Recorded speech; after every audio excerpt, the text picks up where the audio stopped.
Pues vamos a pasar, Violeta, a la siguiente entrevista que le hicimos esperar un poquito más a nuestra querida Laura Carsen, conductora de Hecho en América y también directora del Programa de las Américas, y que, pues a propósito de que hoy hay Hecho en América y que también le vamos a pedir a Laura que nos comente de qué va el programa el día de hoy. Por ahí también ya tenemos el cartel. Y vamos a abordar este tema que sí ha causado revuelo y que ha ganado las primeras planas prácticamente en todos los medios internacionales y en muchos de los medios aquí en México. Laura Carsen, bienvenida. Muchas gracias, un placer estar aquí en Momentum. Muy buenos días, Laura, gusto en saludarte. Igualmente. Pues gracias, Laura. Laura, pues si te parece, vamos empezando con lo que vamos a tener hoy a las 8 de la noche en Hecho en América. Que nos comentes, que le comentes a la audiencia, pues quiénes te van a acompañar y cuál es el eje temático. Sí, pues hoy el programa se llama Lecciones de la Pandemia y es un poco reflexión sobre un trabajo que llevamos haciendo, una serie de documentales que se llaman Mujeres frente a la Pandemia, que empezamos en el 2021. Como todos saben, en mayo de este año apenas, la Organización Mundial de Salud declaró ya terminado la emergencia sanitaria por COVID-19. Sin embargo, pues también sabemos que sigue la enfermedad, el virus, y que también pues hay muchas lecciones, hay muchas experiencias. Nos tocó a todos y todas que no hemos procesado realmente. En este caso, lo que vamos a hacer es ver las lecciones de la pandemia, pero no desde el punto de vista de las políticas del Estado, que es lo que generalmente se hace, cómo funcionaron las políticas de salud, qué se vio en términos de programas sociales, colapso de algunos servicios básicos. Sin embargo, lo que vamos a hacer es verlo desde la perspectiva de los movimientos sociales. Y ese es el trabajo que hemos hecho en la serie de documentales. Las invitadas son de una diversidad de proyectos. Va a estar aquí en el programa en Hecho en América María Martínez, que es de la red de acueductos comunitarios en Colombia, hablando sobre la organización de base para la defensa del agua y qué obstáculos, qué desafíos tuvieron que enfrentar en la pandemia. Y también Odilia Romero, en uno de los programas que salió al principio de la serie. Ella es de comunidades indígenas en liderazgo Cielo, con sede en Los Ángeles. En realidad es una organización nacional en los Estados Unidos, que habla de una experiencia muy interesante de cómo tuvieron que primero visibilizar la comunidad de inmigrantes indígenas en las ciudades de los Estados Unidos, sobre todo Los Ángeles, para obtener algún tipo de apoyo. Y finalmente Wendy Figueroa, que es la directora de la Red Nacional de Refugios para mujeres y niñas víctimas de violencia de género, que también enfrentaron unos desafíos tremendos con, por un lado, el aumento en la violencia de género con el confinamiento y, por otro lado, la dificultad de mantener abiertos los espacios de refugio y de apoyo para las mujeres en esta situación. Entonces, es muy variado, pero va a ser una plática muy interesante en términos de que hemos visto muchas lecciones en común entre las mujeres que trabajaron en este periodo muy difícil y además algunas lecciones duraderas para el trabajo hasta el día de hoy. Muy interesante, Laura, esto que dices, lecciones en común, y me parece interesante tejerlo, cómo lo vivieron estas organizaciones en específico, como estás diciendo, las mujeres, pero también ahí hay que ver los niños, las niñas, las adolescentes, ¿no? Que fueron marcados de una manera importante y que un acompañamiento fuerte, pues fue de las mamás principalmente, y que por eso también vimos cómo se movió el mercado laboral de manera muy, muy interesante. Pues las madres salieron muchas de trabajar y se enfocaron en estos espacios. Y bueno, y también tejerle ahí de cómo lo vivieron en particular los pueblos indígenas. Laura, si nos pudieras adelantar, sé que todavía el contenido no está, todavía no se ha hecho el programa, pero un poquito sobre esto que tú ya has estado también abordando, cómo se vivió en estos otros espacios. Pues sí, para hablar de algunas de las lecciones que ya hemos podido identificar, porque ya estamos a punto de sacar el 8º programa de la serie documental, pues lo que vimos es esto, pues una revaloración del trabajo de cuidado, sobre todo las mujeres, en todos los aspectos, en la educación de los hijos, en el cuidado de las personas enfermas. Y había un momento en que pensamos que esto iba a ser ya integrado más al mercado o a la economía y los conceptos económicos, y se dio paso atrás, ¿no? Entonces, pues en términos de políticas públicas, en ese sentido, a pesar de la realización de ver tan claramente el papel de la mujer, pues todavía no hemos visto los cambios necesarios. Por otro lado, una cosa muy interesante, y hay muchas experiencias muy positivas en todo esto, es que con el colapso de los servicios públicos del Estado, sobre todo evidente en el servicio de salud y también en cosas tan básicas como acceso a alimentos, con la falta de movilidad en muchos países en donde estaba aún más fuerte el confinamiento que aquí en México, donde no fue obligatoria, en otros países sí, y militarizada, ¿no? Pues se vio que las mujeres ya organizadas fueron capaces de dar un giro en sus organizaciones, para empezar con hortalizas comunitarias, con trueques, con economías alternativas para resolver estas necesidades básicas. Estos proyectos, a pesar de muchas dificultades y obstáculos, duran en muchos casos hasta el día de hoy. Eso lo vimos, por ejemplo, en el proyecto de Malawi, en el sur de África. Otros es precisamente este punto de que donde mejor se reaccionó a las necesidades de la pandemia, a las crisis en muchos sentidos de salud y de alimentación y de lo demás, fue en lugares en donde las mujeres ya estaban organizadas, aunque fuera por otra razón. Pero en los lugares como en los acueductos comunitarios, donde las mujeres ya tenían un tejido organizativo construido, pudieran, y bueno, no solo mujeres, muchos son organizaciones mixtas, ¿no? Pero en este sentido tuvieron mucho mayor capacidad. Y finalmente, lo que vimos también, sin decir todo el contenido, pues es que aprender la modalidad virtual ha sido pues otro instrumento, otra herramienta que hasta la fecha ha servido mucho para la organización social. Así es, Ernesto, ¿estás por ahí? Ah, creo que el micrófono está en silencio. No, no te estamos escuchando. Ok, perdón, ya estoy ahí, ya estoy ahí. Laura, pues muchas gracias. Si te parece, Laura, vamos entrando también en materia de esto que queríamos también conversar contigo y que le das mucho seguimiento también como buena analista política, además de periodista, y es lo que está sucediendo en Estados Unidos. Ayúdanos a entender, ¿no? Porque siempre, bueno, la tendencia es que, pues no solamente usted, nosotros también, todos queremos saber qué va a pasar, ¿no? Entonces, todos andamos ahí con la bolita tratando de acercarnos a lo que puede ser, a lo más posible.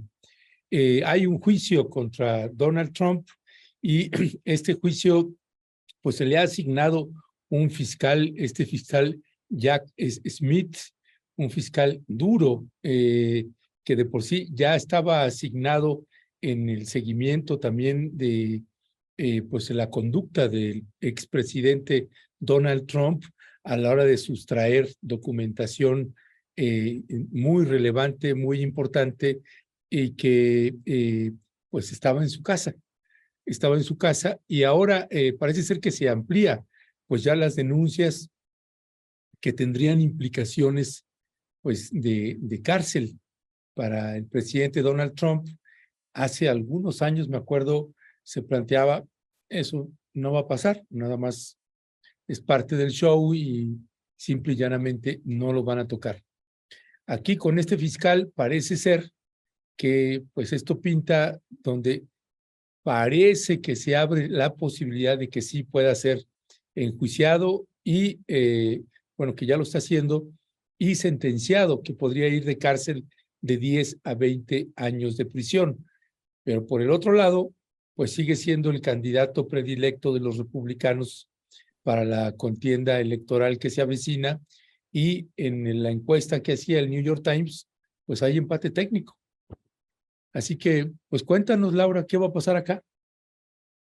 Pues sí, primero para el contexto, esta es la tercera vez que formalmente está acusado Donald Trump de delitos graves en este año preelectoral.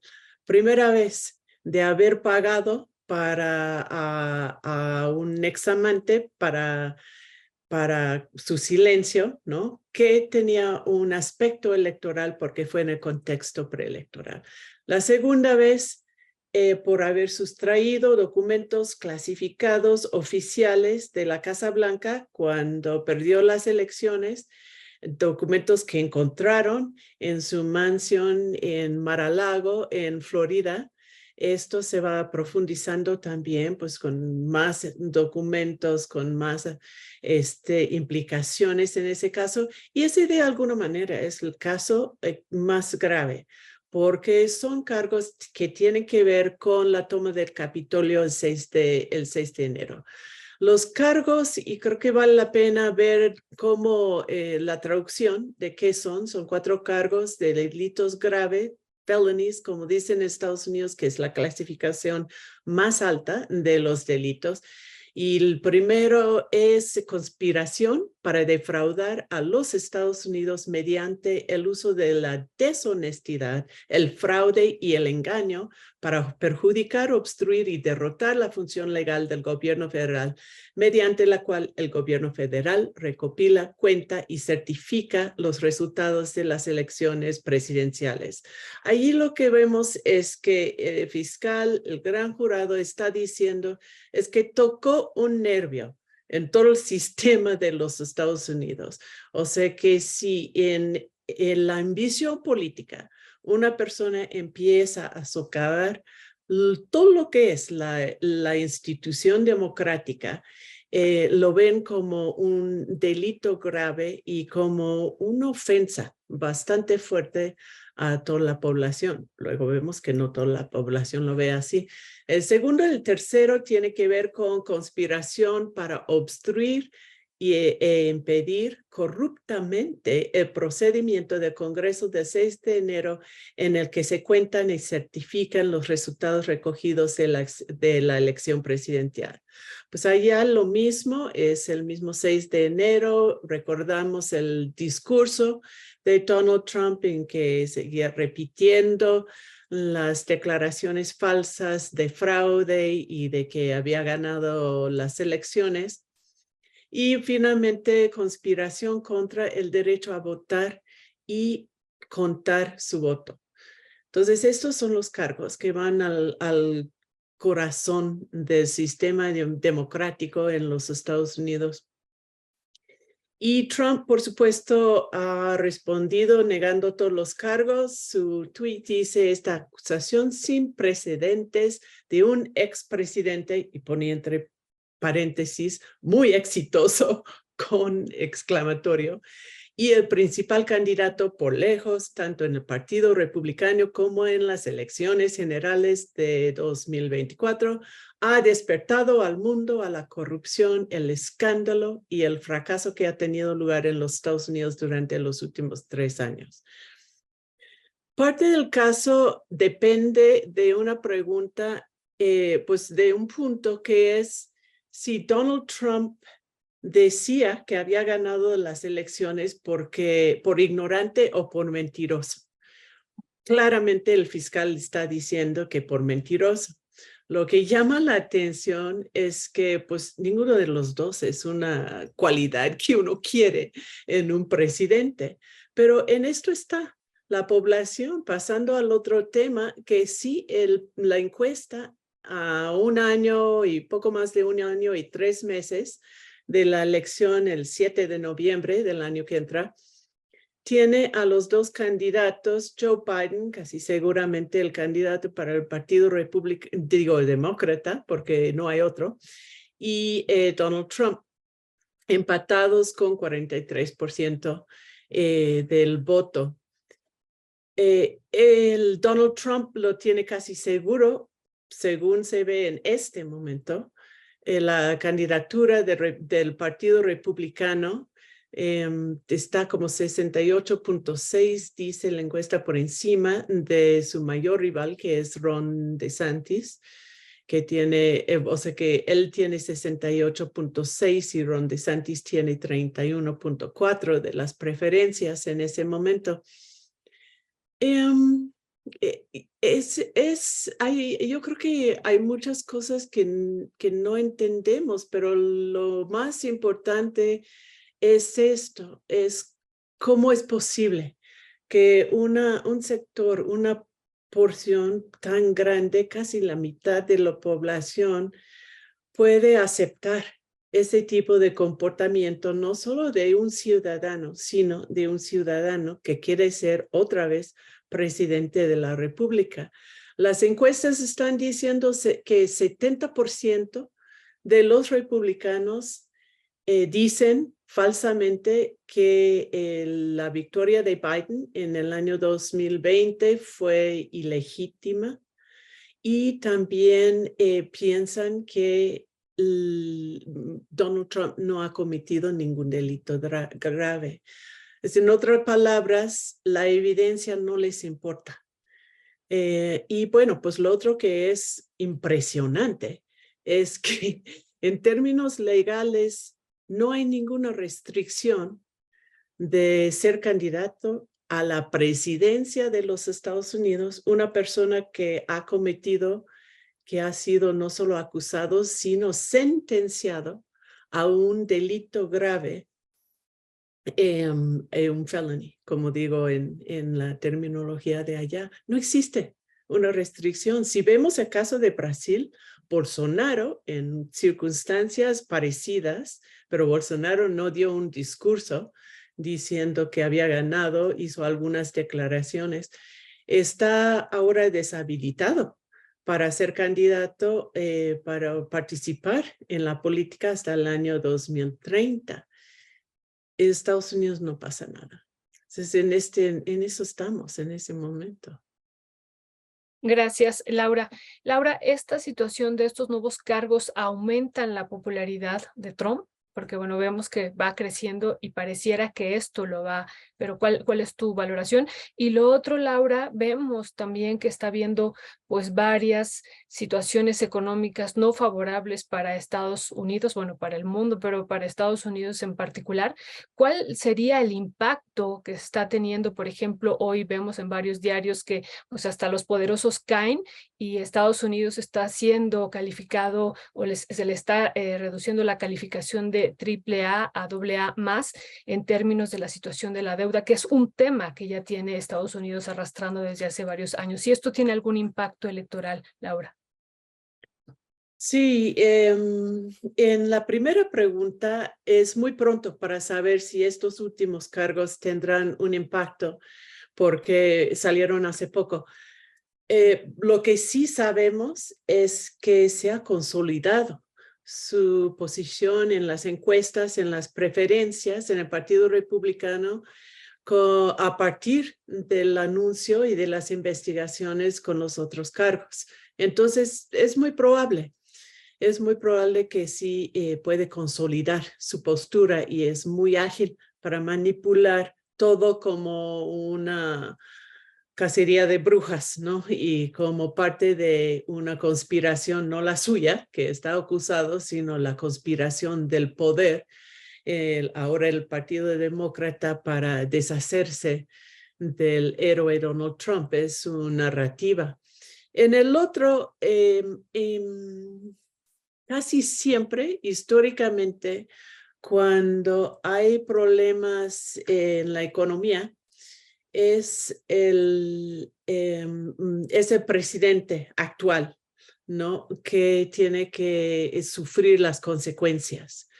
En ese caso, por ejemplo, con la deuda sabemos que son los republicanos que aumentan cada vez más en el Congreso el presupuesto militar y que rechazan cualquier propuesta fiscal, tributaria de impuestos sobre las personas más ricas de la sociedad, que son responsables en gran parte por el crecimiento de la deuda.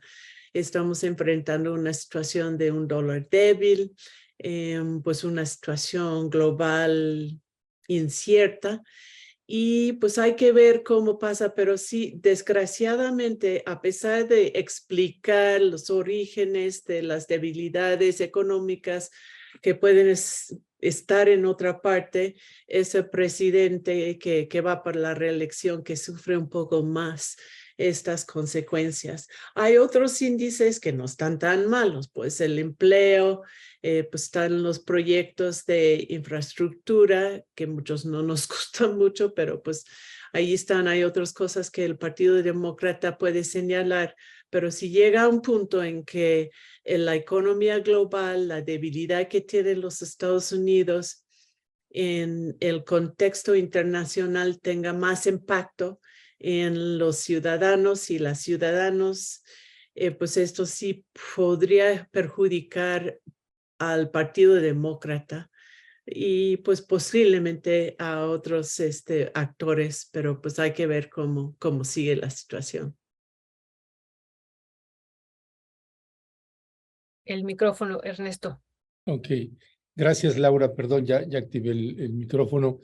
Laura, déjame antes de hacerte la siguiente pregunta, leer algunos de los comentarios que me parecen también interesantes de la audiencia que nos está haciendo sobre lo que estás abordando. Y dice, por ejemplo, a Bernal Manzanilla, esta es una oportunidad única para las izquierdas en Estados Unidos. Si la dejan, no habrá otra igual. Dice Alicia Torres, quieren sacarlo de la contienda a Trump. Es obvio, aquí en Estados Unidos no parecería que están empatados Trump y Biden. Fernanda dice, los dos candidatos son mala opción, uno peor que otra, pero con poca diferencia a mi juicio. Son demasiado similares ambos partidos en sus intereses y política mundial.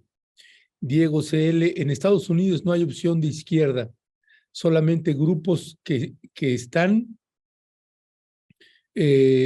grupos que no están ni con los demócratas ni los republicanos. La excepción sería Bernie Sanders, pero casi nadie comparte en el partido su postura. Laura Urquieta, saludos a la periodista Laura Carsen. Frida B., en Estados Unidos no existe una verdadera izquierda. Hay partidos minoritarios de izquierda, pero no tienen representación parlamentaria. Laura Carsen, en este momento político que se está viviendo en Estados Unidos, ¿qué es lo más posible que vaya a suceder en el caso de Donald Trump? Es decir, ¿sí puede llegar a ser el candidato o tiene realmente posibilidades serias de que pueda ser llevado a la cárcel? Y como son delitos graves, pues perdería la posibilidad de ser candidato. Pero si más bien los delitos que pasan son lo que sucedió con esta señorita, pues bueno, pues entonces sí tiene posibilidades de seguir siendo candidato. ¿Cuál es tu balance ahí? Claro que sí, tiene posibilidades de seguir siendo candidato. Por eso que digo que no hay una restricción, incluso si pierde sus casos, todos, ¿no? Pues ahí, sí, porque pues primero lo que Pensé que con felonía, ¿no? Que ahí sí había perdía sus derechos ahí como candidato. Yo creo que hay un debate legal, pero o sea, que esta declaración de que una persona es declarado culpable de delito grave con la Constitución, no está prohibido de ser candidato. Entonces depende también, pero el otro factor que hay que tomar en cuenta mientras pues se ven estas situaciones es que son casos que toman tiempo. Y según los cálculos, no es probable en ninguno de los casos que haya una sentencia antes de las elecciones y del proceso electoral. Entonces, eso también está en el aire y le permite seguir con su candidatura, que ya se ve que está ya desarrollando plenamente en los medios sociales y en sus comunicaciones a su base. Eso no por ser pues demasiado cínica, pero parece que todo apunta hacia una elección entre Trump y Biden, en donde en ese momento están empatados, y va a ser difícil, bueno, va a ser difícil en todo caso, pero en la cuestión de la izquierda y de los movimientos sociales, porque sí, el término de izquierda es difícil como ubicarlo en la política estadounidense. En las elecciones de 2020, los movimientos sociales jugaron un papel fundamental. Y su cálculo fue que nosotros, Joe Biden no es nuestro candidato para la presidencia. Sin embargo, ubicamos claramente lo que representa Donald Trump para nuestras bases, para los valores y para la democracia. Ahora es más evidente que nunca. Y sin embargo, pues primero no sabemos. Pero por otro lado, los movimientos sociales tienen que enfrentar una situación en que Joe Biden ha sido aún más decepcionante de lo que esperaban. Entonces tienen que hacer un nuevo cálculo entre riesgos y beneficios, ¿no? En el momento de las elecciones para ver qué pasa. Mientras tanto, no se mueve la base republicana. Y por lo que hemos visto, no hay manera de moverlo. Se puede decir, pues mucho puede pasar entre hoy y 1 año y 3 meses después, cuando las elecciones, pero no creo. Yo creo que nada va a pasar, que los republicanos siguen consolidándose en su postura, que incluso niega evidencias, niega realidades, y pues las demócratas ahí tienen un candidato débil, pueden finalmente movilizar a la gente con el voto anti-Trump, pero pues sí, no sabemos si va a ser suficiente. Muchas gracias, Laura. Pues nos vemos a las 8 hoy en Lecciones de la Pandemia. Pues estaremos muy atentos. De hecho, en América, querida Laura, te mandamos un fuerte abrazo. Muchísimas gracias. Un abrazo, muchas gracias. Gracias, Laura. Hasta pronto.